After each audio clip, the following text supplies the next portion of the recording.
Kamakailan umapela ang Philippine Medical Association sa bagong print advertisement ng Bureau of Internal Revenue hinggil sa tamang pagbabayad ng buwis. Ngunit paglilinaw ng BIR, walang pinipili ang ahensya at ipinatutupad lamang nila kung ano ang itinatakda ng batas. Yan ang pinag-usapan sa report ni Dennis Cortez. Nilinaw ng Bureau of Internal Revenue na wala itong pinipili sa pagpapaalala hinggil sa tamang pagbabayad ng buwis. Ito matapos almahan ng Philippine Medical Association ang bagong print ad ng BIR. Makikita sa ad na pasan-pasan ng isang babaeng guro ang doktor ang kinikita, gayon hindi naman nagbabayad ng tamang buwis.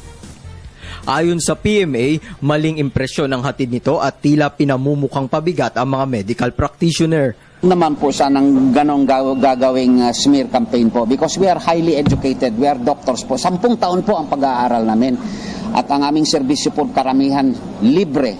1, 2 or 3 doctors na exceptions should not be the basis for a sweeping accusations na masisira ang magandang pangalan, ang dignidad, ang honor ng medical profession.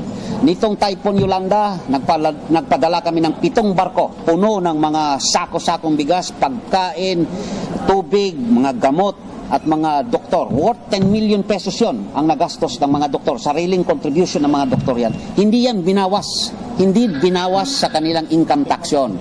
So hindi po kami nagpapabigat. Kami po ay maaasahan ng ating bansa, ng ating gobyerno na tutulong po sa oras ng pangangailangan. Pero ayon kay BIR Commissioner Kim Henares, malinaw ang mensahe ng ad na dapat magbayad ng buwis anuman ang trabaho. Meron din anya silang ad sa iba't ibang paalala pa ng BIR, dapat tama ang idinedeklarang income sa ahensya. Second, yung message naman ho doon is, ganito lang yan, kung yung mga tao hindi nagbabayad ng tamang buwis, mahiya ho doon sa mga tao nagbabayad ng tama. Kung nagbabayad kayo ng tama, di hindi naman ho yung ad na yung tumutukoy sa inyo. Kung hindi kayo nagbabayad ng tama, yun, siguro, yun hong guilty. Samantala, kinwestiyon naman ng PMA kung bakit hindi na lang gawing positibo ang mensahe sa ad. Sagot ni Henares, 100 taon na ho kami nagpa-positive strategy. Meron ba ho nangyayari? Wala. Nag-umpisa lang naman ho na may mangyari kasi no, nag-run after tax evader kami. No, yun, sabi ko nga, yung psyche ng Pilipino, kung sa pakiusap, hindi naman ho nadadala sa pakiusap eh. Kailangan pakita nyo sa kanila na kung hindi ho sila magbayad ng tama, pwede silang makulong, o kaya nakakahiya naman sila. No? So yun ho, yung strategy ngayon. No? Pero yun, pakiusap, tuloy-tuloy pa rin naman ho yan. Hindi naman ho inaalis yan, dinadagdagan lang namin na yung sinasabi namin, ini-implement na namin yung batas strict. handa namang makipagtulungan ng BIR sa PMA para maresolba ang issue.